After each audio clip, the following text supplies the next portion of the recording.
But essentially, this is how it is. So I'll give you just a quick history of the Greek alphabet. The Greek alphabet is derived from the Phoenician, and the Latin is derived from the Greek by means of the Etruscan. The roots of the Phoenician alphabet are found in the Egyptian hieroglyphics, and this Egyptian source has been attested by the discovery of a connecting link in the early Semitic inscriptions found in the Sinai Peninsula. These Sinaitic inscriptions show an alphabet based upon a selected hieroglyphics to which were given the Semitic names of the objects represented. This alphabet then is being seen as the source of, at least in principle, the North Semitic alphabets, including the Phoenician. Now, what's amazing about the Phoenicians, these were a Bedouin people, and they were primarily from the desert originally, and they were from down here in the Sinai Peninsula. They were between the Gulf of Suez and the Gulf of Aqaba. And they lived down here in the desert area, and there was much contact with Egypt. Now this is the region where they found the connection between the hieroglyphics and the Phoenician writing system is in this region right here, in the copper mines, and malachite mines. But it's interesting because they started out here as a people, but they began to move, the Bedouins, and they transferred up here into the Lebanese coast. And they became sea people. And there's a whole history behind how they got swept from this region up here to the coastline, but they became sea people. They went from being Bedouins of the desert to Bedouins of the sea. And the Phoenicians were very industrial people. They learned how to survive with meager things out here in the desert and get along. I mean, just to get through a day and find some water to get you through the day or food through the day, they had to be pretty creative. But if you will, they ended up here on the coastline.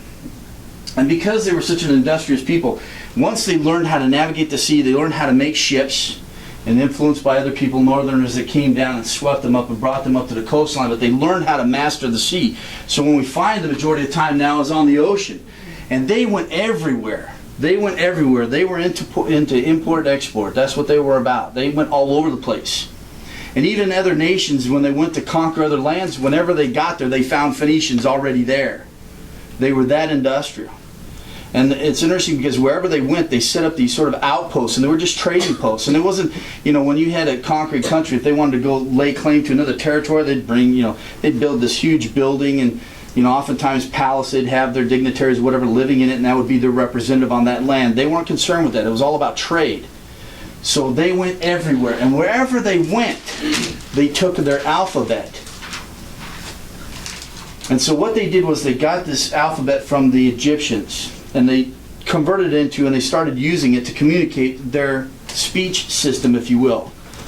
And they took this alphabet and they utilized it, and wherever they went, they took this alphabet. Well, it ended up that they brought it to the Grecian people, and the Grecian people took over this Phoenician alphabet. At the time, it was a syllabary, but then they developed it into a full-fledged alphabet. So this is really, in sort of a nutshell, the history of it. We begin with Egyptian hieroglyphic, early Semitic alphabet, the Phoenician alphabet, and they were a Semitic people. Then from the Phoenician alphabet, we get the simplest Greek alphabet, the Ionic alphabet, which is based for Attic. We have the West Greek alphabet, the Etruscan. We have the Etruscan manuscripts, then we have Latin, and then English. And so essentially what happened was this is where we got our alphabet from, A, B, C, D, E, F, G. Came all the way from up here, the Egyptian hieroglyphics. The Phoenicians took it over, the early Greeks then took it over from them. They really changed it from a Slavic into an alphabet, to where each symbol had its own phonetic value. You put those together, you have meaning.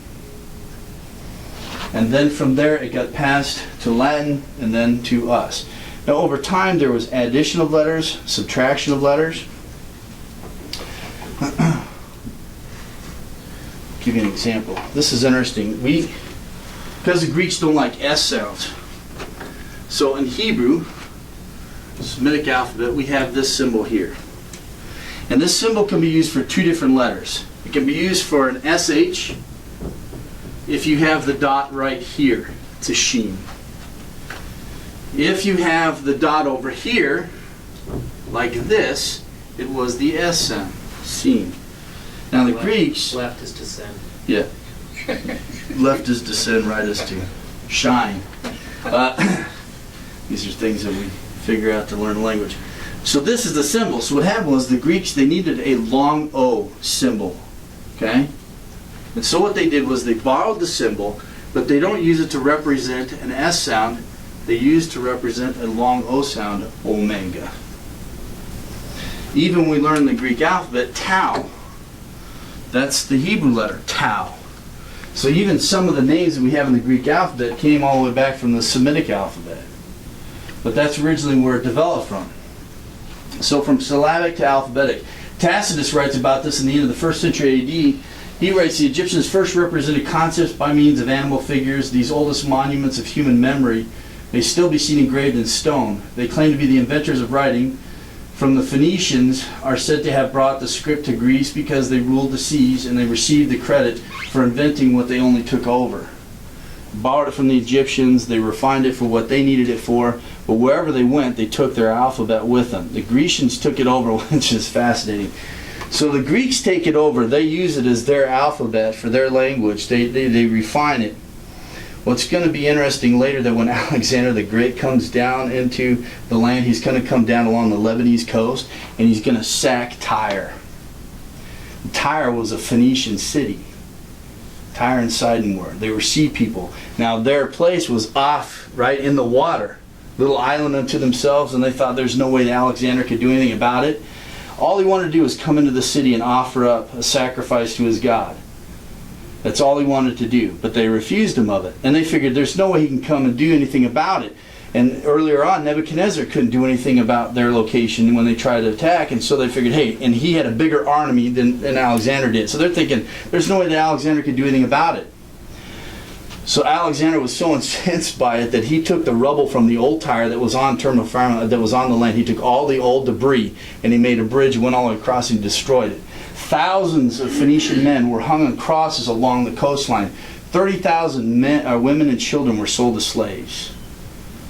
So it's interesting that earlier years they're going to get the alphabet from them. It's going to take so much, the language, the Grecian language, and develop it so far, but then later Alexander's going to come back and make them pay for not giving him respect.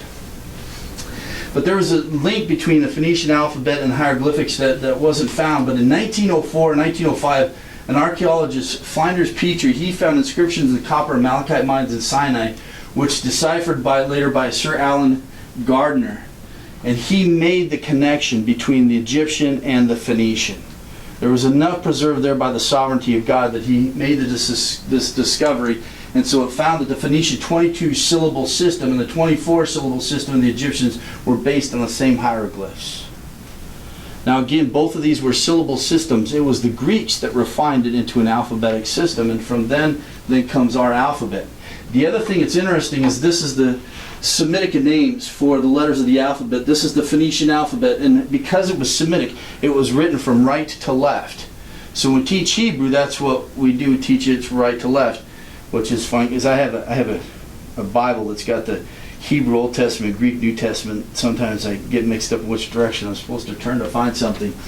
But essentially what happened was that the Greek alphabet was also written from right to left because it was taken over from the Semitic.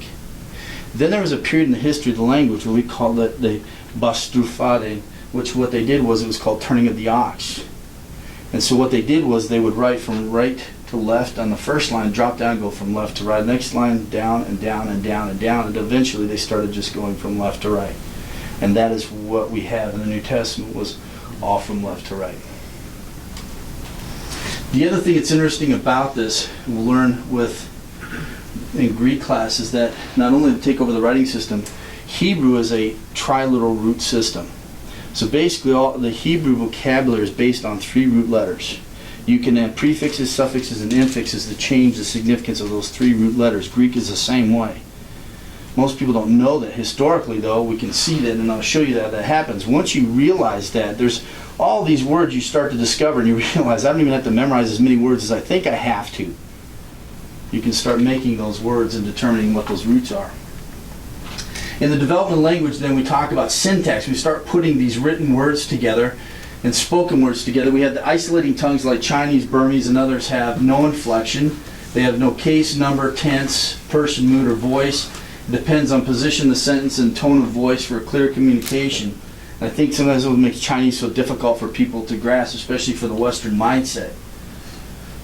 But with all of these, we have these when we come to the Greek language. We have case, number, tense, person, mood, voice. We have these in English. We don't necessarily talk about them, though. And when I went to public school, I didn't learn grammar this way, and I definitely didn't learn how to to write as accurately as I had to learn when I went to college, but they just don't do that in public schools anymore, really.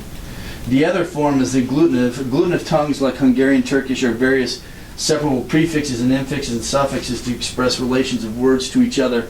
But ultimately we have the inflectional, and these are the more developed languages. The inflectional languages use stems, endings, prefixes, and this type of language is found all the way through Indo-European and the Semitic families. And what we're focusing on is the Indo-European. So any language that is a part of this family tree, of which Greek is a part, Indo-European, this is the kind of system that we have, and this is the English system, if you will.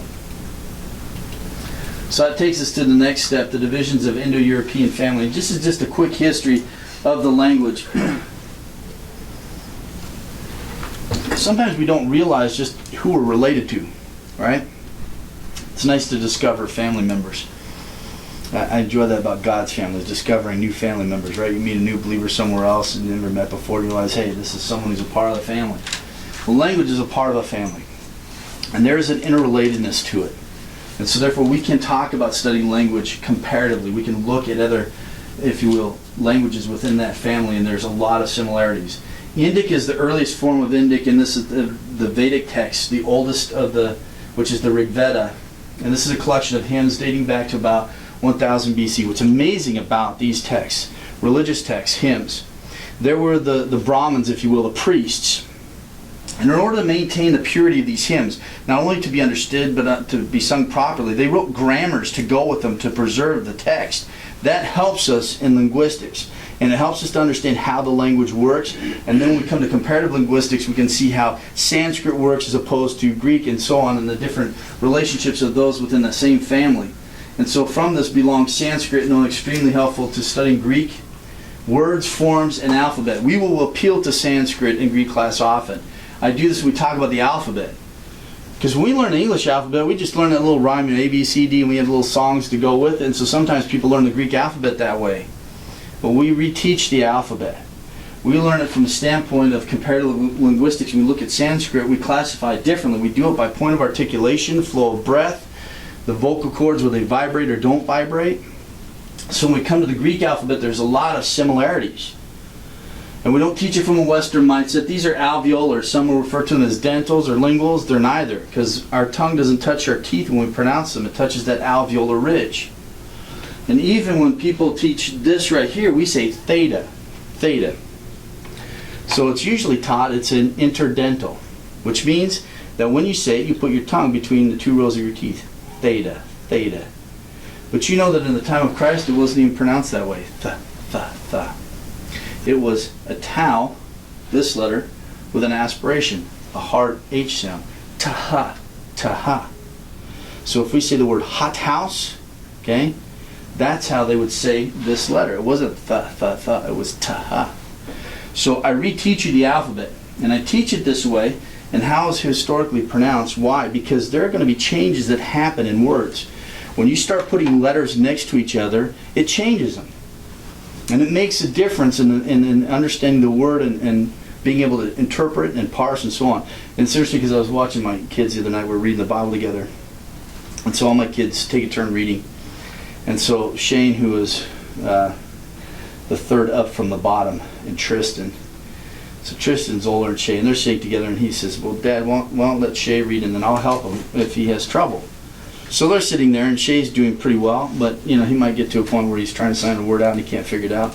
And so Tristan will say, Shane, when you have this letter and this letter together, this is the sound that it makes. And he would start giving him these rules for pronunciation and so on. And when I hear that, I'm just going, yes, this is good stuff, right? This is really good stuff.